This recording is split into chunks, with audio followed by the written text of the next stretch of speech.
Audiobook Amando a Jesus Cristo. Meditações para a Quaresma. 37º dia, quinta-feira. Seja firme no momento da tentação. Página 211.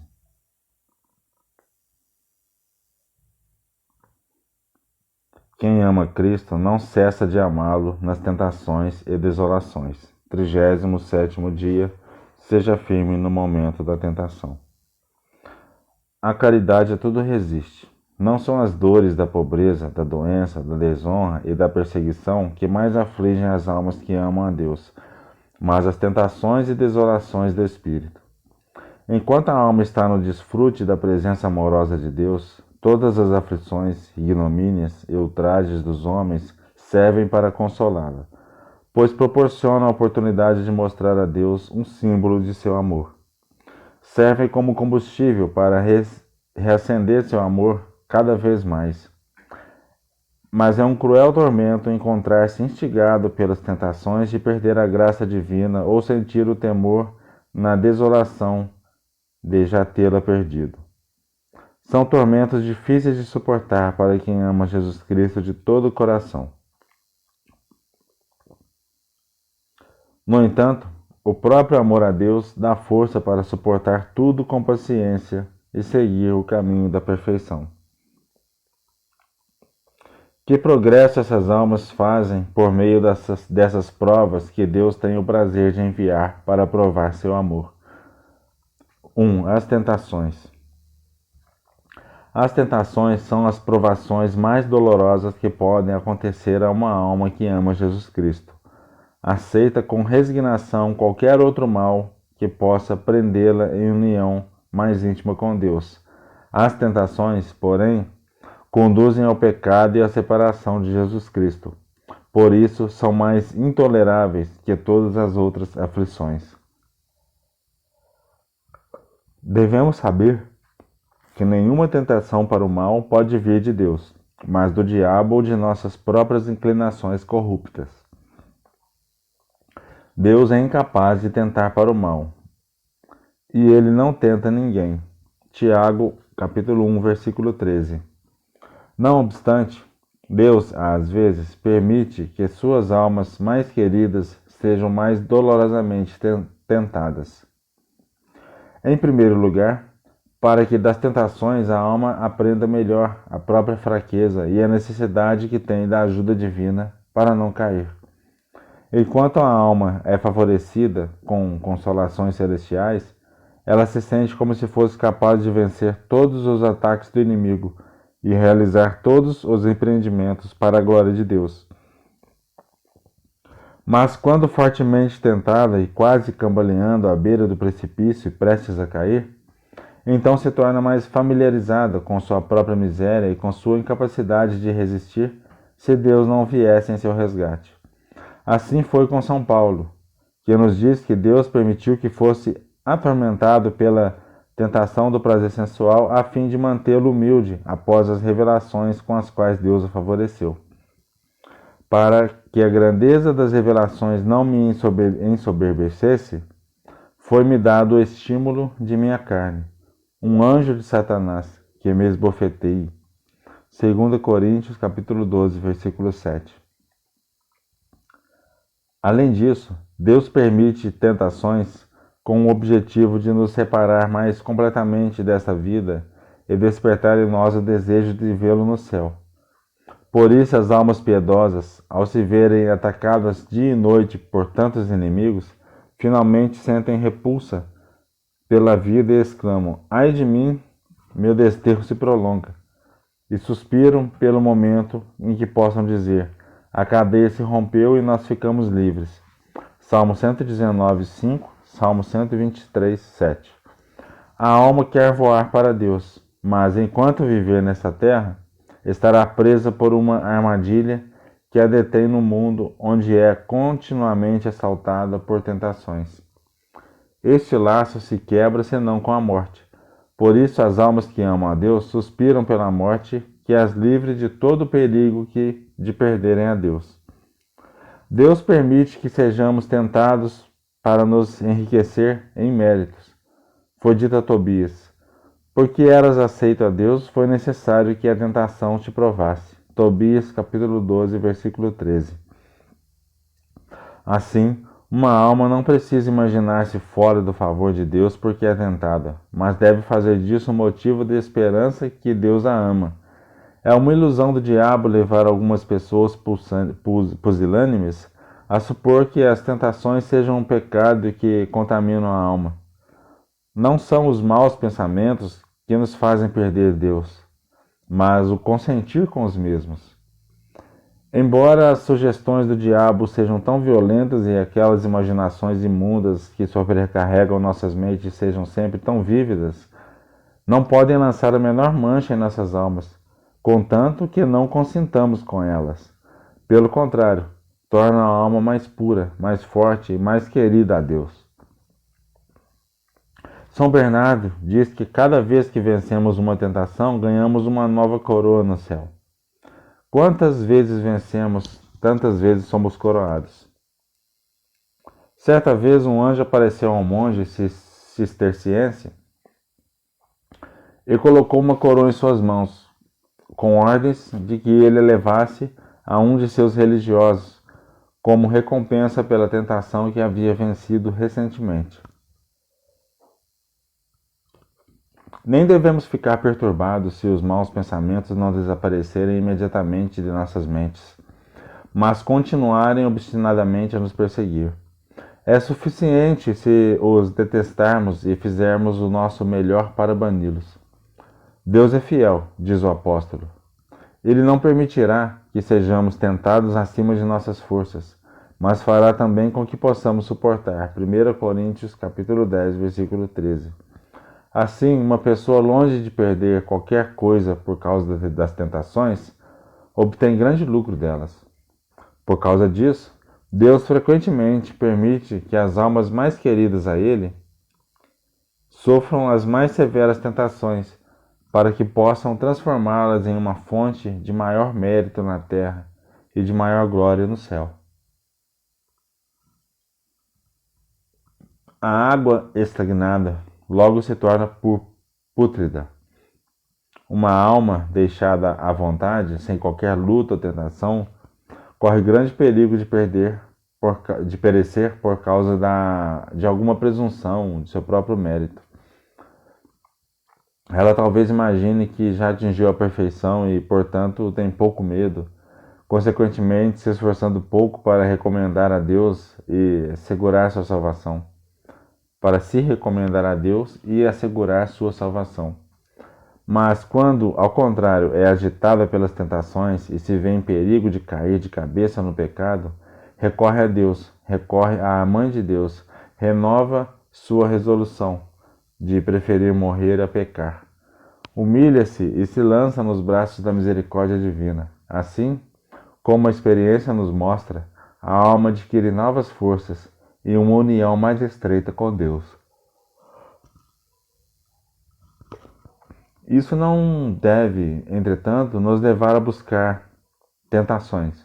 Pelo contrário, devemos orar a Deus para que nos livre das tentações, principalmente daquelas pelas quais Deus prevê que seremos vencidos. Este é precisamente o objeto daquela petição do Pai Nosso. Não nos deixeis cair em tentação. Mateus capítulo 6, versículo 13. Mas quando Deus permite sermos assediados por tentações, não devemos ficar alarmados ou desencorajados por esses pensamentos sujos. Confiemos totalmente em Jesus Cristo e imploremos que nos ajude. Ele não deixará de nos dar forças para resistir. Santo Agostinho diz: entrega-te a Deus, não temas, porque se Ele te coloca na luta, certamente não te deixará sozinho para que caias.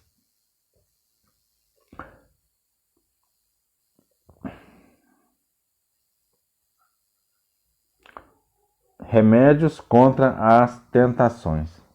Vejamos agora os meios que devemos empregar para vencer as tentações. Os mestres espirituais prescrevem uma variedade de meios. O meio mais necessário e mais seguro é recorrer imediatamente a Deus com toda a humildade e confiança, dizendo: Deus, vinde em meu auxílio. Senhor, apressai-vos em me socorrer. Salmo 169, versículo 2. Essa curta oração nos permitirá superar os ataques de todos os demônios do inferno, pois Deus é infinitamente mais poderoso do que todos eles. Deus sabe bem que por nós mesmos não poderemos resistir às tentações dos poderes infernais. Por isso o erudito cardeal Gotti observa que sempre que somos atacados em perigo de ser vencidos, Deus é obrigado a nos dar força suficiente para resistir tão frequentemente quanto o invocamos. E como podemos duvidar de receber a ajuda de Jesus Cristo depois de todas as promessas que fez nas Sagradas Escrituras? Vinde a mim, vós que estáis aflitos sobre o fardo, e eu vos aliviarei. Invoca-me no dia da tribulação, livrar-te-ei e honrar-me-ás. Então o invocarás e o Senhor te ouvirá. Chamarás e ele dirá: Eis-me aqui. Quando estiver perturbado pelos teus inimigos, invoca o Senhor e ele te removerá do perigo e você o louvará. Clamará e o Senhor ouvirá. Quando estiver chorando, o Senhor dirá: Estou aqui. Mateus capítulo 11, versículo 18, Salmo 49, 15, Isaías 58, versículo 9. Rápido, o Senhor ajuda-me, e ele te dirá: Eis-me aqui, estou presente para te ajudar. Quem jamais invocou o Senhor e foi desprezado? Eclesiastes 2, versículo 12. Davi tinha certeza de nunca cair vítima de seus inimigos enquanto pudesse recorrer à oração. Ele disse: Invocarei o Senhor, digno de todo louvor, e ficarei livre de meus inimigos. Salmo 17, 4. Pois ele bem sabia que Deus está perto de todos os que invocam seu auxílio. Salmo 144, 18. E São Paulo acrescenta que o Senhor não é de forma alguma avarento, mas pródigo em graças para todos os que o invocam. Deus não é avarento, mas rico de graças para com todos que o invocam. Romanos capítulo 10, versículo 12. Que todos os homens recorram a Deus sempre que tentados a ofendê-lo. Assim nunca cometeriam pecado. Eles, infelizmente, caem porque, levados pelos desejos de seus apetites viciosos, preferem perder a Deus, o supremo bem, do que renunciar a seus prazeres miseráveis de vida curta.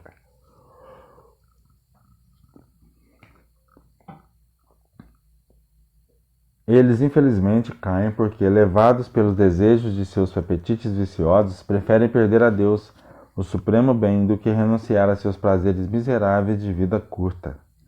A experiência nos dá provas manifestas de que todo aquele que invoca a Deus em tentação não cai, e todo aquele que falha em invocá-lo certamente cai, especialmente nas tentações contra a castidade. Salomão sabia muito bem que não poderia ser casto, a menos que Deus lhe desse graça. Por isso invocou a Deus no momento da tentação. Consciente de que não posso ser continente, a não ser por dom de Deus, voltei-me para o Senhor e o invoquei do fundo do coração. Sabedoria 8, 21. Nas tentações contra a pureza, o mesmo se aplica àquelas contra a fé, devemos tomar como regra nunca nos esforçarmos para combater a tentação corpo a corpo. O correto é imediatamente procurar o livramento indireto, fazendo um bom ato de amor a Deus ou de tristeza por nossos pecados, ou aplicando nosso tempo em alguma ocupação para nos distrair. No mesmo instante em que nos descobrirmos um pensamento de tendência para o mal, devemos repudiá-lo imediatamente e fechar a porta na sua cara, negar-lhe toda a entrada na mente sem parar para examinar o seu recado. Devemos rejeitar essas sugestões sujas tão rapidamente quanto sacudiríamos uma faísca quente de fogo. Se a tentação impura já forçou seu caminho na mente e claramente retrata seu desejo na imaginação, despertando as paixões, então, de acordo com o conselho de São Jerônimo, devemos explodir nessas palavras. Logo que sentimos os movimentos da carne, comecemos a gritar: Senhor, sede meu auxílio. Logo, diz o santo, que sentirmos o ferrão da concupiscência. Devemos invocar os nomes santíssimos de Jesus e Maria, que possuem uma eficácia maravilhosa na supressão das tentações dessa natureza. São Francisco de Sales diz que, assim que as crianças veem um lobo, imediatamente procuram refúgio nos braços de seu pai e de sua mãe, e lá permanecem fora de qualquer perigo. Nossa conduta deve ser a mesma. Devemos fugir sem demora para o socorro de Jesus e Maria, invocando-os fervorosamente. Repito que devemos recorrer a eles instantaneamente, sem dar um momento de audiência à tentação, nem disputar com ela. São Pacômio ouviu o diabo se gabando de que frequentemente levava a melhor sobre um certo monge, porque lhe dava ouvidos e não se voltava imediatamente para invocar a Deus. Ele ouviu outro demônio, ao contrário, fazer essa reclamação: Quanto a mim, nada posso fazer com o meu monge, porque nunca deixo de recorrer a Deus e sempre me derrota. Se a tentação persistir obstinadamente em nos atacar, tomemos cuidado para não ficarmos preocupados ou zangados com ela, pois agir assim pode nos colocar em poder de nosso inimigo para nos vencer. Devemos, em tais ocasiões, fazer um ato humilde de resignação à vontade de Deus. Ele julga convenientemente permitir que sejamos atormentados por essas abomináveis tentações. Devemos dizer: ó Senhor, eu mereço ser molestado com essas sugestões sujas, como punição pelos meus pecados passados, mas ajude-me a ser liberto. E enquanto durar a tentação, nunca deixemos de invocar a Jesus e Maria. Também é muito proveitoso, na mesma importunação das tentações, renovar nosso firme propósito para com Deus de sofrer todos os tormentos e 1000 mortes, em vez de ofendê-lo. E ao mesmo tempo devemos invocar sua assistência divina. Mesmo que a tentação seja de tal violência que nos ponha em risco iminente de consentir, devemos redobrar nossas orações, visitar o Santíssimo, lançar-nos aos pés do crucifixo ou de alguma imagem de Nossa Senhora e rezar com fervor crescente, clamando por socorro com gemidos e lágrimas. Deus certamente está pronto para ouvir todos os que o invocam, e é somente dele e não de nossos próprios esforços que devemos buscar forças para resistir. Mas, às vezes, Deus deseja essas lutas de nós. Então compensa a nossa fraqueza e nos concede a vitória. É uma excelente prática também, no momento da tentação, fazer o sinal da cruz na testa e no peito. Também é ótimo explicar a tentação para o nosso diretor espiritual. São Felipe Neri costumava dizer que uma tentação revelada está vencida pela metade. Aqui convém observar que é unanimemente admitido por todos os teólogos, mesmo os rigoristas, que as pessoas que durante um período considerável de tempo levaram uma vida virtuosa e vivem habitualmente no temor a Deus, quando ficam em dúvida se consentiram em um pecado grave, devem estar perfeitamente seguras de que não perderam a graça divina. É moralmente impossível que a vontade confirmada em seus bons propósitos por um considerável lapso de tempo, sofra repentinamente uma mudança total a ponto de consentir um pecado mortal sem sabê-lo claramente. A razão é que o pecado mortal é um monstro tão horrível que não é possível encontrar em uma alma que por muito o detestou sem que esteja totalmente ciente disso. Provamos isso longamente em meu livro Teologia Moral.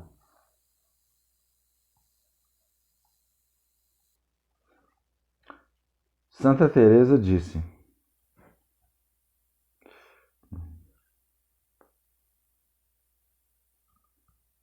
ninguém está perdido sem saber, e ninguém é enganado sem vontade de ser enganado.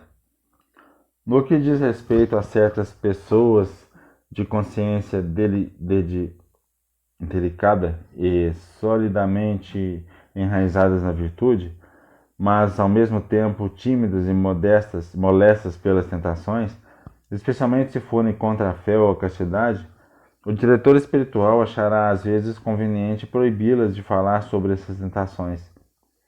Se tem que mencioná-las, devem ser levadas a considerar como tais pensamentos entram em suas mentes e se preparam para discutir com eles ou assumiram alguma complacência ou consentimento. Assim, por essa reflexão muito grande, aquelas imaginações malignas causam uma impressão ainda mais profunda em suas mentes e as perturbam ainda mais. Sempre que o confessor estiver moralmente certo de que o penitente não consentiu com essas sugestões, a melhor maneira é proibi-lo de falar mais sobre elas. Santa Joana Francis de Chantal agiu exatamente dessa maneira. Ela relata de si mesma que durante vários anos foi assaltada pelas mais violentas tempestades de tentação, mas nunca havia falado delas na confissão, pois não tinha consciência jamais de ter se rendido a elas. Apenas seguiu fielmente a regra recebida de seu diretor. Ela diz: nunca tive plena convicção de ter consentido. Essas palavras nos dão a entender que as tentações produziram nela alguma agitação de escrúpulos, mas apesar disso, retomou a sua tranquilidade pela força da obediência imposta pelo seu confessor, para não confessar dúvidas semelhantes. No mais, geralmente é um meio admirável de reprimir a violência das tentações colocá-las à disposição de nosso diretor.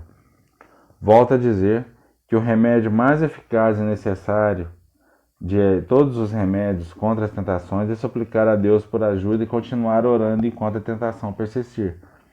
Deus frequentemente decreta o sucesso, não na primeira, mas na segunda, terceira ou quarta oração. Devemos estar completamente persuadidos de que todo o nosso bem-estar depende da oração. Nossa mudança de vida depende da oração. Nossa vitória sobre as tentações depende da oração. Da oração depende a obtenção do amor divino e a perfeição, perseverança e salvação eterna. Alguns leitores podem ficar aborrecidos por tantas vezes recomendar a importância e a necessidade de recorrer continuamente a Deus por meio da oração. Mas parece que não falei muito, mas muito pouco. Eu sei que dia e noite somos todos assaltados pelas tentações dos prazeres infernais, e que Satanás não deixa escapar nenhuma ocasião de nos fazer cair. Sei que, sem a ajuda divina, não temos forças para repelir os assaltos dos demônios, e que, portanto, o apóstolo nos exorta a vestir a armadura de Deus. Revesti-vos da armadura de Deus, para que possais resistir às ciladas do demônio, porque não temos de lutar somente contra carne e sangue, mas contra os príncipes e potestades, contra os dominadores deste mundo tenebroso. Efésios capítulo 6, versículo 11 e 12.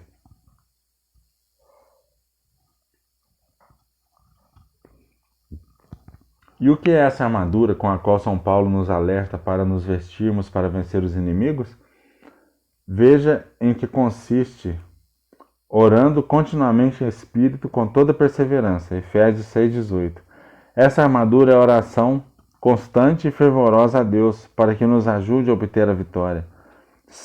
Além disso, em cada página das Sagradas Escrituras, tanto do Antigo como do Novo Testamento, somos repetidamente admoestados a orar.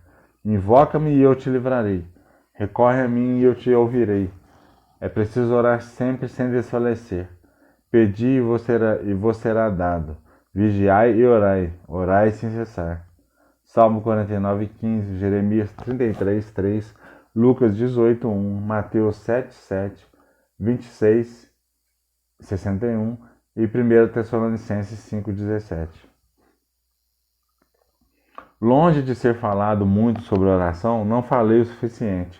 Exorto todos os pregadores e confessores que não recomendem nada tanto quanto a oração. Em escritores espirituais, que não se trate de nenhum assunto mais copiosamente do que oração, mas é uma fonte de tristeza para o meu coração e parece-me um castigo para os nossos pecados que tantos pregadores, confessores e autores falem tão pouco sobre oração. Não há dúvida de que sermões, meditações, comunhões e mortificações são grandes ajudas na vida espiritual, mas se deixarmos de invocar a Deus pela oração no momento da tentação, cairemos, apesar de todos os sermões, meditações, comunhões, penitências e resoluções virtuosas. Se então realmente desejamos ser salvos, oremos sempre e nos recomendemos a Jesus Cristo, principalmente quando formos tentados. E não oremos apenas pela graça da santa perseverança, mas, ao mesmo tempo, pela graça de orar sempre. Tenhamos também o cuidado de nos recomendar à Mãe de Deus. Ela, como diz São Bernardo, é a dispensadora das graças. Busquemos as graças e busquemo-las por Maria. O mesmo santo nos assegura que é a vontade de Deus que nenhuma graça nos seja concedida a não ser pelas mãos de Maria. Deus nos quis que não recebêssemos nada que não passasse pelas mãos de Maria. Afeições e orações.